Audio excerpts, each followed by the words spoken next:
And we're off. We're actually there now, aren't we? We've got all set up. We're ready to go. I feel like we're actually a proper podcast now. So from like the balcony, sat in the laptop, both are trying to talk into it from the same direction because it wouldn't pick our voices up. Do you remember that? Yeah. What? And the first couple of episodes, the sound quality was terrible, and it kept. I don't know. Do you know there's something about my voice that microphones don't like to pick up? There are things like ChatGPT. If I ever use that, I always think I'm Welsh. I think because I mumble a little bit. And it was, I think it was that episode where we actually blew the speakers with the confetti cannon. Oh yeah, it just stopped working completely. Yeah. So if you haven't listened to that episode, go back because there's a bit in it where we have to. The first ever time we've had to edit anything or pause the pod was that because we actually blew the speakers out. Do you know, that feels like so long ago now that we did that. I can't believe how long we've actually been up and running with this, and fairly, apart from life commitments and work commitments that have put us back a week or two at a time. But actually, I think overall, they've been pretty consistent. Now, there's a stat, isn't there? It's like most podcasts that start fail and stop producing them within the first 5 episodes. Yeah, I think it's helped us that we work together because we have done episodes from Singapore. We've done episodes from every hotel room you can probably think of. In Liverpool, yeah. So we've done a lot. Do you know what I was thinking about the other day? How weird it must look to anybody random that doesn't know us, just two blokes walking into a hotel room with a load of recording equipment together. Yeah, I'd never thought about that. Particularly when we're going back to the same hotel on a regular basis. Yeah, that is very true. Quite odd, isn't it? Yeah, it's very odd. But no, we've done very well. I mean, obviously there have been a couple of weeks that we've missed. But when I was finished listening to The Good, the Bad and the Rugby, their book, they've been going now, which I couldn't believe, 6 years. Yeah, I can't remember what it was, but I didn't listen to them when they first started, but someone turned me onto the podcast, and I remember it being a while back. But they've always got a good platform, and they were guaranteed listeners from the outset, weren't they? Yeah, because of who they are and what they do. Yeah, well, you could say that about us, really, couldn't you? Guaranteed listeners. Very small scale. My mum, your mum, Claire, Caitlin. Thanks to the OGs, the originals. Yeah, the originals. Fantastic. But we've got this all up and running. We've got some new sounds on our little device. I don't think we should bang them in. I think we should wait until an appropriate moment. Yeah, until an appropriate moment. Some people might be upset with them. Some people might love them. Yeah, some people might love them. But no, this is hopefully our little setup going forwards. I just want to bring in something. So obviously this is brand spanking new and nice, but to get to this room here, we've had to walk through your house. Yeah. And you've got three, isn't it, new pieces of kitchenware on the side. So there's a toaster, a kettle, and an air fryer that I spotted. Yeah. Obviously a man of many talents. I do enjoy eating. True. Probably one of my most special talents is I can definitely eat and spot a new kitchen appliance. I've got something to pick up with you and I want to talk to you about it. Go on. Your toaster is incredible. So you've gone premium. We've gone DeLonghi toaster. You know it's good from the outset, don't you? Yeah. We didn't. No expense spared there. And it's matchy with the kettle, isn't it? Yeah, it's the same matchy with the kettle. We've had budget toasters and a budget kettle for a while now, and Caitlin's mom's favourite saying is, "Thank God 2 people can have toast at the same time now because it's got 4 slots." Yeah, 2 slotter to a 4 slotter. That's a big jump. That's when you're thriving. I don't think a lot of people replace their kettles, but actually, when you looked inside our kettle, I was like, oh. Yeah, never look inside the kettle. It's hacking. I'm glad we've changed our kettle. They are rough as well. Yeah, real rough. But good bits of kit, and then we've had a conversation for a while about air fryers. Yeah. I've asked you several times. Change your life on air fryer. I was never sold on it. I thought it was one of those fads that would phase out, as in like this, device that was, everyone's raving about for a couple of years, and then it just phase out and everyone will go back to the original. But it just seems to be going up and up and up. What you need to do in the air fryer, though, I found that I was going to send it to a couple of people get an air fryer because it'll be amazing. You need to buy into the air fryer.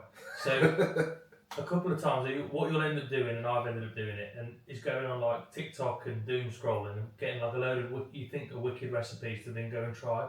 Inevitably, they will not work, but just don't be deterred because we've had some absolute howlers.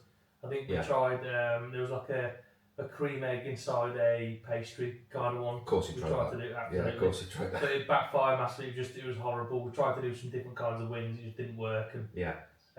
but actually, when you find some good recipes, you'll realise how much easier it is to do in there. Yeah. But there was one thing particularly that you picked up on my toaster. Yes. So, and I don't know if this is a common knowledge thing or not, but I certainly didn't know. So on your toaster and most toasters, they've got the little dial. I only noticed on yours it's particularly premium. Your dial's lovely. Yeah. There's car speedometers in cars that look worse than what's on your toaster. They are. Yeah, that's true. But it's the level of 1, 2, 3, 4, 5, 6, whatever you go to. What does that represent to you? To me, that is how done I want my toast. Right, but is it just a scale? So I used to think, looking at it, just levels of toastiness. Yeah. So it's like level 1, yeah. 2, 3, 4, 5, 6. So how I've always gone with it is, it's like a colour chart, but in numbers. Right, but I so you get the difference. So you get like Yeah, like if you put it all the way to toasted, like 6 or a 7, little bit tanned. that's like you've burnt your toast. Burnt toast. Yeah, but some people quite like that, which is There's some absolute heathens out there that like to burn their toast then scrape it off. Yeah, It's the weirdos. perfect consistency for their toast. weirdos. That's just an extra layer of Faff? doing stuff before you get to eat it. So I don't get that one. No. But I think, and I've not Googled it, and I'm never going to Google it because I like the mystique around it. Yeah, don't do it. I think it's actually just time in minutes. Because what I've tended to do now, when I make my Oh, breakfast, you've blown my mind there. because I like to, so what I like to do, so I've got a perfect recipe, and Yeah. so when I'm doing my toast, I also like to have, so if I'm quite consistent with breakfast, I like to have egg and beans on toast, Yeah. but there's a certain time you want to get with it, but I also like to have a bit of cheese in the beans. So I've got these little microwave pots, and Right. the perfect time. So what you have to do is you can't just make toast and an egg and then beans and cheese, just whack it onto a plate. There's like a method. Jonah likes processes, by the way. Yeah, just I know, to get yeah. to the bottom of this. Well, we'll get to that in a minute. Yeah. Actually, I've got to talk about that. So to get the perfect beans for me, I've got these little like red microwavable pots. So I put half a can of beans in. Yeah. Into the pot. I've got Yeah. to talk about beans as well. I was going to say it now before I forget. I don't know if I ever told on here. When years ago, when it was like lockdown, and me and Claire were like chatting. So we hadn't known each other for that long. I think we just started dating. Really, obviously know each other a little bit. We just started dating, but it's still early doors. She was living at home in Cheltenham, and obviously I was in Bridgnorth, so we were FaceTiming. And I think I was chatting on FaceTime. I had the phone on the side, and I completely forgot that she could see what I was doing. And I opened a can of baked beans and just drank the cold can of beans straight from the can. Oh, Forgot no. Claire could see. I thought I was just on the phone to her. And she watched me drink a can of beans, didn't say anything until I finished it, and she was like, "What on earth have you just done?" Anyway, she wanted to tell I'm shocked Claire's with you, because there were a lot of stories early on in the relationship that would have been serious red flag. Yeah, it's probably psychopath behaviours that Yeah. drinking a can of cold beans. On FaceTime it is, yeah. Yeah. But anyway, so the can of beans, what you need to do, put your little microwave in, put half a can of beans in, and 2 minutes is the perfect amount of time. Because it sort of overdoes the beans a little bit, because I don't like really juicy beans. I No. like quite thick beans. Claggy beans. Yeah, I quite like it. So what you need to do is 2 minutes, and I've got a lid to put on it. Then you grate 30 grams of cheddar cheese on top, and then put the lid back on. I bet you don't weigh that cheese. Well, it's by eye. I used to weigh it. Yeah, exactly. If you look at my rig now, the weighing's gone out the window. So it's not 30. It's probably more like 60. Yeah, I was gonna double say, by eye. yeah. Just close one eye and then do the other eye. But do that. Then put the lid on it, Yeah. and then you leave it then Oh, yeah. to leave it to melt the cheese. Nice. But when you put your beans in the microwave, that's just exactly the same time. You want to put your bread in the toaster. Yeah. Right. So put it in, because then you want to butter your toast immediately after it comes out the Right. toaster. Yeah. But I moved the setting on the toaster to 2 the other day, just trying different settings. Yeah. And the beans and the toast finish at the same time. So that's why I think it's a 2 minute timer. 2 minute timer. So that's a hell of a long way of saying that. But Yes. That's blown my mind, because I've never thought of it like that. I thought it was just the toaster would know, sort of like, toasting a scale. yeah, toasting a scale. Yeah. If you ever want to really live in the future, premium, you get those see-through toasters.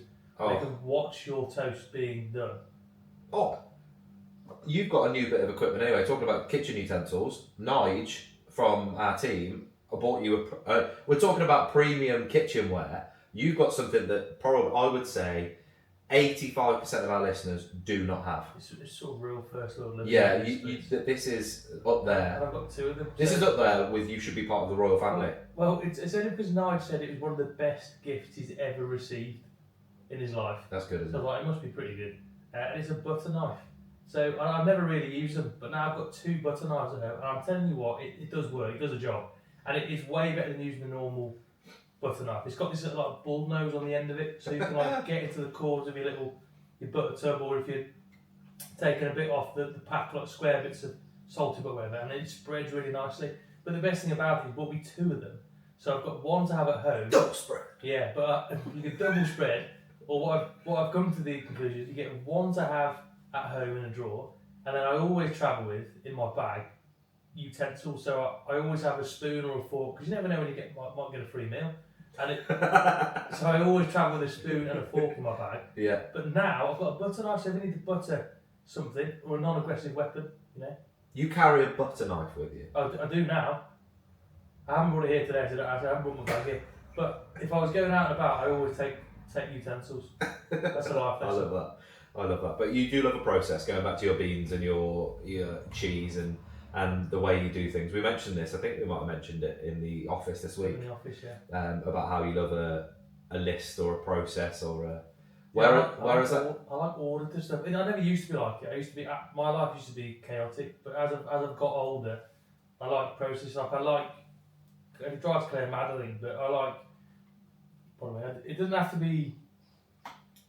So I always go on about keeping tidy work surfaces at home. Yeah. I like to be able to see the surfaces. So like, if I'm going to make a nice coffee with a coffee machine, yeah, everything else in the kitchen has to be tidied up first. Like if there's plates need washing, they have to be washed up first. If there's breadcrumbs out, they have to be swept away. If there's bits of kitchen utensils that can be put away, I have to put them away, and then I can do that thing. I think it's just a way of like focusing my mind. I never used to be like you like it. I just absolute carnage. Nothing mattered. I'd go to bed without putting like covers on my sheets and stuff like that. Like when I was at uni, just an absolute rotten human being. But I quite like the order of it now. But we'll talk about this now. I got recommended a book, and I've already mentioned it 30,000 times to you off camera. Yeah. But it comes away from that idea of logic and order, and it's a book by a guy called Rory Sutherland. He's always, I don't know if he's just sort of blown up on social media fairly recently, or if he's just blown up on my social media because I watched a couple of videos. But he's really big into the world of marketing and sales and all that sort of stuff. He's a fascinating guy. And his book called Alchemy, I've got a little strap line for it because I didn't want to not do it justice, but it's all sort of about coming away from the idea of rational thinking to get to a better answer. If that makes sense. So the strap line for the book. The book was recommended to you from Lee Ivory. He's a bit of an outside the box thinker anyway. Yeah, we love to delve into his brain a bit, don't we, sometimes? Yeah, he sort of looks at every potential possibility avenue before taking any decision. But I probably haven't previously done it, and I'm trying to sort of now link this into my life, and I'll talk about, I wanted to bring it up with you and get your thoughts on it in the world of rugby and how I'm going to rate this, because the book is mainly aimed at sort of the corporate world and businesses, but actually there's probably a lot of lessons you could take from it to take into what we're doing. So the strapline for the book is Where Logic Fails, Magic Begins, Unlocking Irrational Thinking for Extraordinary Results. And it's all about coming away from social norms and what we think is right. So I don't know if I told you this, I probably haven't said it on here, but he starts the book and the example he gives is a fascinating one. So if I said to you, right, you need to design a drink that's going to rival Coca-Cola, which is, one of the biggest drinks brand in the world, if not the biggest, how would you do that? And there's a company that, I'm not going to give the name coming till the end, but a company set out to do this, and they did a round of consumer research, and the feedback was the can for the drink is way too small. You don't get enough for your money, so it costs too much. Yeah. It doesn't taste very nice. There's another one. It's probably a staple for a drinks industry. Yeah. And there was one other thing, but either way, I think it was can too small, it costs too much, and doesn't taste nice enough. So if as a logical person, what would you do there to address that? You just change the formula or change the size of the drink can. Correct. You make the cans bigger. You change the cost, drink. Yeah. And you make it taste nicer. Yeah. And a big part of this book is the opposite of a good idea is also a good idea. So what this company actually did was actually, no, we're not going to do that. We're going to lean into what makes it a little bit different. So they enhanced the flavour to make that bad taste even stronger in it, so it tasted even more crazy. They made the cans smaller